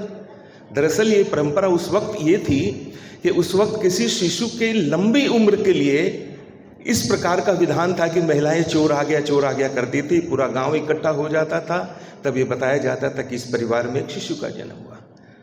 कुछ दिन बीते, नाम रखा गया इंद्रचंद। कुछ दिन और बीते, नाम रख दिया गया नथमल। बालक खेल रहा है, अचानक एक तेलिया आता है। ये गुरुदेव स्वयं अपनी पुस्तक में लिखते हैं कि एक तेलिया आता है और वहाँ के लोग जो इकट्ठा रहते हैं उनके सामने ये कहता है, परिवार के लोगों के मध्य, कि ये शिशु तो राजा बनेगा। टमकोर जैसा छोटा गांव, मरुभूमि और एक छोटे से गांव में एक अत्यंत साधारण परिवार में जन्म लेने वाला एक शिशु भला राजा बन सकता है। 2024 में बैठकर जब हम चिंतन करते हैं तो समझ सकते हैं कि क्या वो सिर्फ राजा था, महाराजा था। त्याग और तपस्या के क्षेत्र का इससे बड़ा राजा और इससे बड़ा महाराजा इस युग में शायद कोई दूसरा नहीं हुआ होगा। उस तेलिया ने एक और भविष्यवाणी की। जब वो अपने थोड़े से आगे चले गए तो एक महिला को कहा कि आपके पड़ोस का ये जो एक बच्चा है ये 7 दिनों के बाद नहीं रहेगा। 7 दिनों के बाद वो घटना हुई, उस बच्चे की मृत्यु हो गई। तब ये दूसरी बात को लेकर के भी गांव में चर्चा होने लगी, ये घटना होती है। महाराज श्री ने अभी इतने सार गर्भित शब्दों में, गागर में सागर भरने वाले संबोधन में पूज्य महाप्रज्ञ जी के संबंध में इतना सब कुछ बताया। मैं 2-1 प्रसंगों को सिर्फ 2-1 मिनट में कहूँगा कि भारत के इतिहास में, चाहे वो राजनीति का क्षेत्र हो, अध्यात्म का क्षेत्र हो या कोई भी क्षेत्र हो, 2 महान आत्माओं की युगलबंदी का इतने लंबे समय के कालखंड का कोई इतिहास नहीं है। आचार्य तुलसी का काल और एक समानांतर एक जुगलबंदी के रूप में आचार्य महाप्रज्ञ का साथ छोटी सी उम्र में। और कल्पना करके देखिए कि आज तो हम अगर जब तक स्कूल न जाएं ABCD नहीं जान पाते हैं, और एक ऐसा व्यक्ति जिसने कभी स्कूल का मुंह तक नहीं देखा हजारों श्लोकों को कंठस्थ कर लेता है। और पूज्य गुरुदेव तुलसी को इतना विश्वास कि आगम जैसे महान ग्रंथ, सार गर्भित और इतने क्लिष्ट ग्रंथों के संपादन का कार्य एक ऐसे व्यक्ति को सौंपते हैं जिन्होंने कभी स्कूल का प्रांगण नहीं देखा, और उसका सफल संपादन एक इतिहास को, अध्यात्म जगत को एक अनुपम देन आचार्य महाप्रज्ञ जी के माध्यम से आचार्य तुलसी ने करवाई। और हजारों श्लोकों को कंठस्थ कर लेना एक ऐसे व्यक्ति के लिए जो कभी स्कूल न गया हो, जिन्होंने स्कूल की कभी औपचारिक शिक्षा ग्रहण नहीं की हो, क्या ये संभव है? अभी 3 दिन पहले पूज्य मुनिश्री के दर्शन करने का मुझे सौभाग्य मिला। डॉक्टर ललित वैद्य जी के घर पे हम लोग बैठे हुए थे। अचानक कोई विनोद का एक प्रसंग आया और मुनिश्री ने एक चारवाक जो ऋषि हुए महर्षि चारवाक, उनके एक श्लोक का वर्णन किया। अचानक, हालांकि वो हमारे धर्म ढंग से जुड़ा हुआ नहीं है, लेकिन मुनिश्री को वो श्लोक याद था। उन्होंने विनोद के साथ में मुनिश्री ने वो श्लोक सुनाया। अचानक मैंने देखा कि श्लोक का एक शब्द मुनिश्री, अचानक उन्हें लगा कि शायद विस्मित हो गया है, मैं भूल गया हूँ।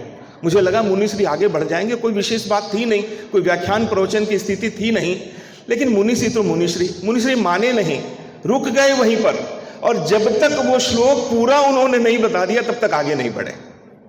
यह है सार गर्भिता, एक श्लोक का संपादन करना, एक श्लोक को कंठस्थ करना, और उसके बाद में एक व्यक्ति जो कभी स्कूल ना जाता हो, आप कल्पना करके देखिए कि सैकड़ों ग्रंथों की रचना करते ना, और कालजयी ग्रंथ जिस पर रामधारी सिंह दिनकर सच्चिदानंद हीरानंद वात्स्यायन गे और इतने बड़े बड़े मनीषियों ने ये बात कही है कि इस युग के इससे बड़े लेखक और रचनाकार हो नहीं सकते। कितने दुर्लभ बातें हैं। आचार्य महाप्रज्ञ जी के काल का सबसे प्रमुख खंड तो मैं वो मानता हूँ, और आमतौर पर पौराणिक काल में ये होता था कि राजा के दरबार में संत नहीं जाते थे, राजा संतों के दरबार में जाते थे। और इस बात को प्रमाणित आचार्य महाप्रज्ञ जी का कार्यकाल करता है। जैसा कि मुनिश्री ने उल्लेख किया कि डॉक्टर अब्दुल कलाम उनके चरणों में बैठ करके अपना जन्मदिन मनाते थे। कई बार ऐसा हुआ, और एक बार तो मुझे भी ये सुनने का मौका मिला। मैं गुरुदेव की सन्निधि में था, शायद राजल देसर में प्रवास कर रहे थे, और मेरे साथ जैन भारती के उस वक्त के संपादक शुभू पटवा जी भी थे। और कोई बात चली, गुरुदेव ने कहा कि कई बार राष्ट्रपति भवन से सूचना आ जाती है कि डॉक्टर कलाम आपके दर्शन करना चाहते हैं, और हमारे सामने विकट स्थिति उत्पन्न हो जाती है। डॉक्टर कलाम को आना है और आचार्य महाप्रज्ञ जी अपने किसी दूसरे कार्य में व्यस्त हो, वो भला मना कैसे करें। 140 करोड़ देशवासियों का ये देश जो राष्ट्रपति से मिलने के लिए 6-6 महीने की प्रतीक्षा कर सकता है, वो देश का एक राजा एक संत के चरणों में आने के लिए याचना कर रहा है, समय मांग रहा है, और संत के सामने संकट है कि मैं उन्हें समय कैसे दूं। ऐसी विरल स्थिति शायद ही इतिहास में कहीं दूसरी देखने को मिलेगी। डॉक्टर मोहन भागवत राष्ट्रीय स्वयंसेवक संघ के संघ चालक, इतने बड़े मनीषी, इतने बड़े विद्वान, लेकिन वो जब आचार्य महाप्रज्ञ के चरणों में बैठते हैं तब उन्हें भी कोई नया आलोक मिलता है। मित्रों, हमारी दृष्टि और हमारी सृष्टि, सारा संतुलन संतों की उपस्थिति से ही होता है। संतों का पावन संदेश, संतों की उपस्थिति, संतों का चिंतन, संतों की बौद्धिकता ही है कि हमारी संस्कृति का और हमारी सृष्टि का ये संतुलन बना हुआ है। आचार्य महाप्रज्ञ जी को हमने देखा, वे कितने भाग्यशाली होंगे जिन्होंने उनके कार्यकाल में उनसे दीक्षा ली होगी।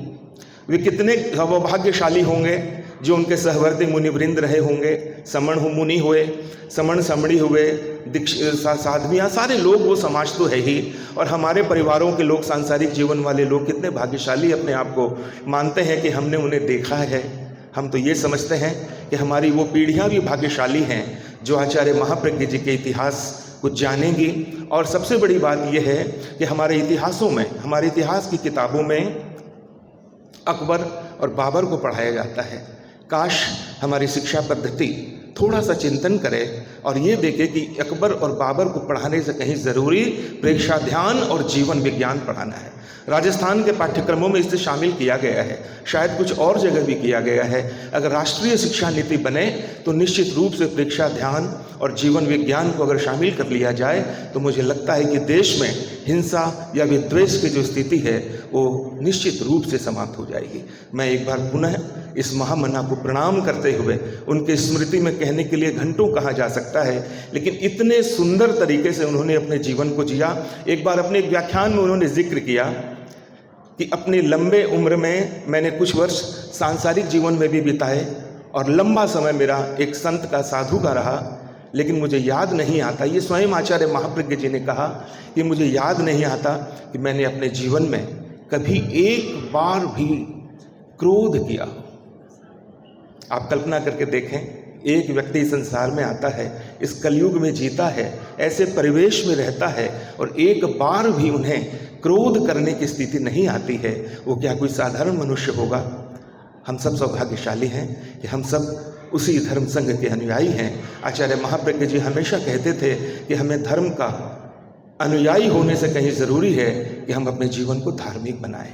आचार्य महाप्रज्ञ जी को हम मानते हैं, लेकिन ज़्यादा ज़रूरी यह है कि हम उन्हें जानें, उन्हें आंखें बंद करेंगे तब उन्हें हम बहुत करीब से जानेंगे। मुनिश्री, मैं आपके प्रति अत्यंत कृतज्ञता ज्ञापित करता हूँ और पुनः एक बार क्षमा याचना करता हूँ कि आपके वाणी का श्रवण करने के पश्चात मुझे कहना पड़ा, लेकिन मैं क्षमा चाहता हूँ कि आपने आज्ञा कर दी। आपको पुनः पुनः प्रणाम करता हूँ।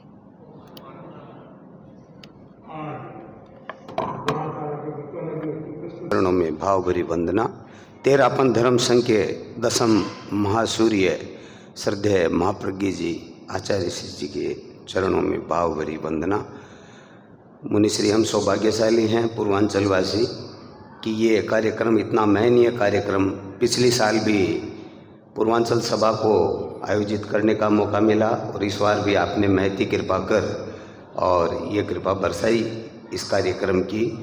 हम आपके प्रति अनंत अनंत कृतज्ञता प्रकट करते हैं और सभी जितने भी श्रद्धालु पधारे हैं आप सभी का हार्दिक आभार। और महासभा के पदाधिकारी, सभी अंचल के जितने भी सभाओं के पदाधिकारी, सब ने अपना समय निकालकर और आपने सहभागिता दर्ज कराई, सभी का हार्दिक साधुवाद, आभार। और हमारे जितने भी सहयोगी हैं, महिला मंडल, युवक परिषद, टीपीएफ, ज्ञानशाला, जो भी हैं, सभी का हृदय से आभार और मुनिश्री के प्रति अनंत अनंत कृतज्ञता। ओम हरम।